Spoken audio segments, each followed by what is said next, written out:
हाँ देखिए, हम लोग application of work energy theorem देख रहे हैं। ठीक है, application of work energy theorem.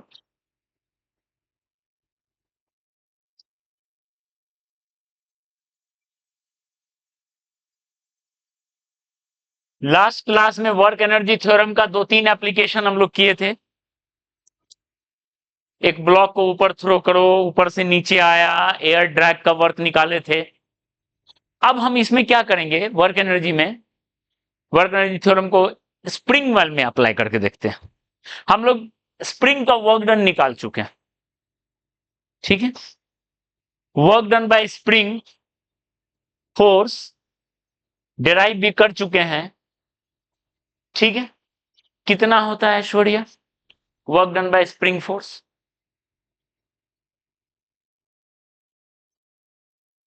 लक्ष्य? शौर्य? बहुत अच्छा।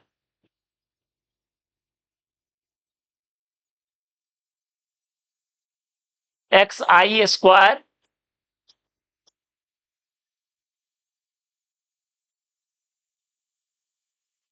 where xi and xf are initial and final deformation। ठीक है, तो देखिए क्या चीज को हम डिस्कस कर रहे हैं। एक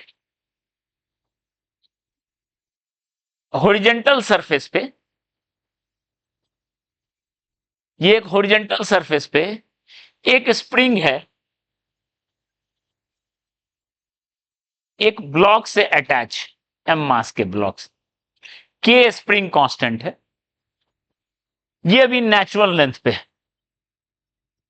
एन एल मतलब नेचुरल, रुका रहेगा, कोई फोर्स ही नहीं है। ठीक है, सवाल है आप यहां एक स्पीड इसको यू दे देते हो, block at rest at natural length is given a speed u, is given speed u, तो ये आगे बढ़ेगा और स्प्रिंग उसको आगे बढ़ने से रोकेगा। आपको पता करना है ये कितना मैक्सिमम डिस्टेंस जाके ये रेस्ट पे आएगा।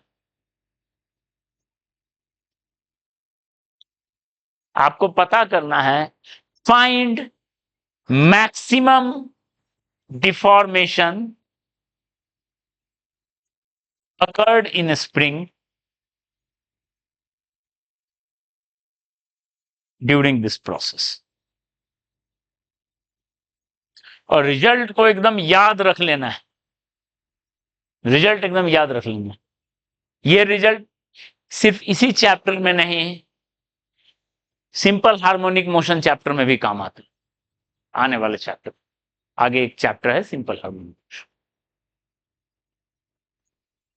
पहले ये तो हो जाने दो। ठीक है, एग्जाम ही कैंसिल करवा देंगे। ठीक है, अच्छा ठीक है, पहले ये देख लेते हैं। ठीक है, maximum deformation occurred in spring during deformation, during process कितना होगा।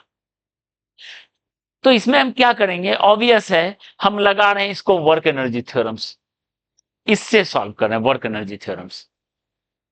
तो बताइए उस ब्लॉक पे एम है, एम जी ऐसे लग रहा है, नॉर्मल ऐसे लग रहा है, एक्स मैक्स ऐसे चल रहा है वो, और स्प्रिंग फोर्स ऐसा लग रहा है पीछे की तरफ लगेगा, वो आगे बढ़ेगा तो स्प्रिंग पीछे की तरफ लगाएगा। तो देख के बोलो, पहले इधर ध्यान दे दो, इधर ध्यान दे दो सब कोई, वर्क डन बाय नॉर्मल क्या हो जाएगा, 0 होगा।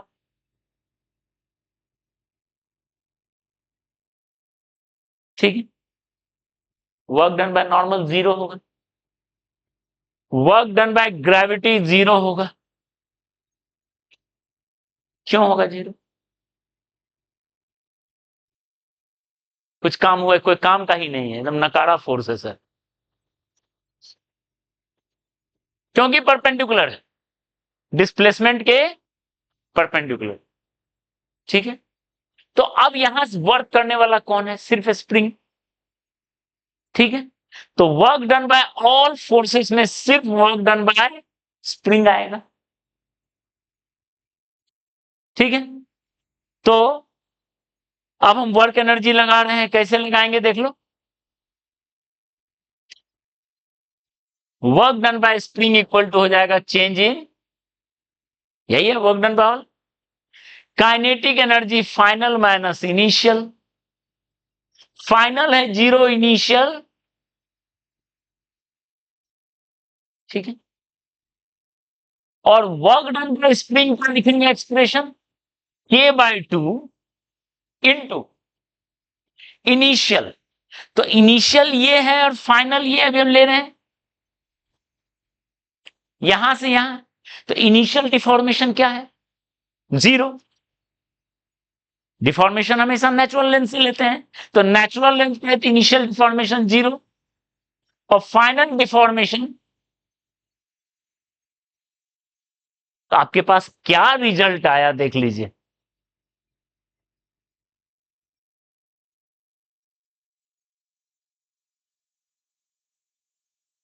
एक्स मैक्स इक्वल टू आ गया m/k into u square, x max equal to हो गया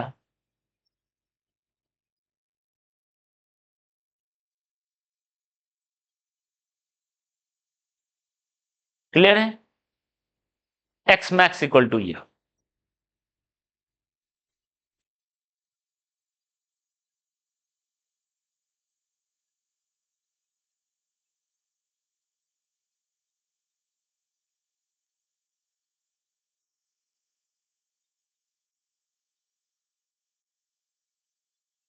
ठीक है। अब देखो, इसको आप रिवर्सली भी यूज कर सकते थे, इस रिजल्ट को u इक्वल टू, कैसे रिवर्स यूज करेंगे देखो, इस रिजल्ट को आप रिवर्स वे में यूज कर सकते हो। कैसे यूज कर सकते हैं ध्यान दीजिए। ये हुआ एक्स मैक्स कितना दूर गया, पर क्या यहां रुका रहेगा? नहीं, स्प्रिंग खींचेगा। तो अब उल्टा क्वेश्चन, अगर एक्स मैक्स डिफॉर्मेशन है और वहां से छोड़ दिए ब्लॉक को, तो जब ये नेचुरल लेंथ पहुंचेगा तो क्या स्पीड होगा? उल्टा। जब आप डिफॉर्म कर चुके हो यहां से छोड़ेंगे तो यहां जाएगा तो क्या स्पीड होगा? तो वही स्पीड होगा, यही formula, u equal to √k/m into x max, ठीक है। तो u से फेंके एक्स मैक्स तक गया, फिर यहां पहुंचा u मिला, फिर तो इधर कितना जाएगा? फिर इधर एक्स मैक्स जाएगा, इधर भी एक्स मैक्स जाएगा ये, और फिर रुकेगा, फिर यहां वो रुकेगा। समझ में आ रहा है? पर क्या यहां रुका रहेगा? नहीं, फिर चलेगा ये, फिर यू स्पीड होगा, फिर वहां जाकर रुकेगा। मतलब ब्लॉक एग्जीक्यूट्स ऑसिलेशन, ऑसिलेशन। अभी आप ऑसिलेशन समझो, और यही ऑसिलेशन यहां पे SHM है, जिसको एज ए चैप्टर हम लोग पढ़ेंगे, सिंपल हार्मोनिक मोशन। नाम है सिंपल, पर है सिंपल नहीं, ठीक है। इसको इसलिए एज ए चैप्टर है वो, जैसे बताते हैं ना कोनिकल पेंडुलम आसान है, सिंपल पेंडुलम आसान SHM है, ठीक है। पर आसान नहीं, मतलब ऐसा नहीं कि सब रॉकेट साइंस है, बिल्कुल समझने लायक चीज है, सब चीज अच्छा है, ठीक। ऑसिलेशन करेगा मतलब क्या हुआ ध्यान दीजिए, ये था पोजीशन, यहां से एक्स मैक्स इधर गया, यहां रुका, फिर इधर एक्स मैक्स गया, यहां रुका, क्लियर है। यहां स्पीड इसका u, ठीक है। ठीक है, ये है कहानी। Okay, done. एक्स मैक्स समझ गए, दोनों तरीके से यूज कर सकते हो। अब सवाल है कि अगर एक्स इधर चले या एक्स इधर चले तो अभी उसका क्या स्पीड होगा, जाते वक्त या लौटते वक्त, इधर जाते वक्त या इधर लौटते वक्त v का वैल्यू क्या होगा। Find speed at deformation x from natural length.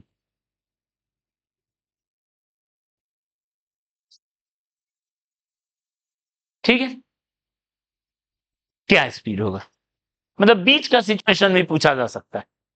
तो चलो कर लेंगे हम लोग आराम से। ये है इनिशियल और ये है फाइनल। वर्क एनर्जी तो कहीं से कहीं भी लगा सकते हैं, क्लियर है।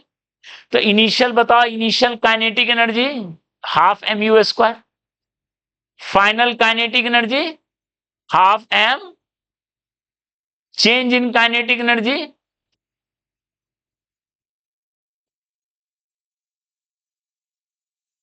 Equal to work done by spring होगा, क्योंकि वर्क डन बाय ऑल में सिर्फ स्प्रिंग है।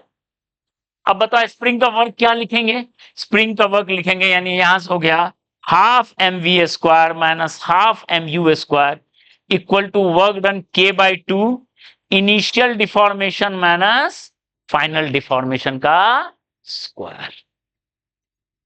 ठीक है, m by two v square minus m by two u square equal to minus k by two x square, two two two cut गया, v square equal to आएगा u square minus k by m x square. Clear है, यहां तक clear है। ठीक है, तो ये बहुत इंपॉर्टेंट फॉर्मूला है। ठीक है, पीवाईक्यू में आपको मिल जाएगा ऐसा क्वेश्चन, हम भेजे भी हैं पीवाईक्यू का, उसमें है क्वेश्चन। ठीक है, लास्ट स्टेप ये। हाँ तो देखो यहां पे पूछा स्पीड क्या होगा, यहां पे यू था, तो बताओ यहां initial kinetic energy half m u square, final kinetic energy half m v square, change in kinetic energy, और चेंज इन काइनेटिक एनर्जी किसके इक्वल होता है, वर्क डन बाय ऑल, और वर्क डन में ऑल में किसके किसके इक्वल है, स्प्रिंग के इक्वल। स्प्रिंग का वर्क क्या होगा, के by two into initial deformation square minus final deformation, ये इनिशियल ये फाइनल, सॉल्व कर लो। ठीक है।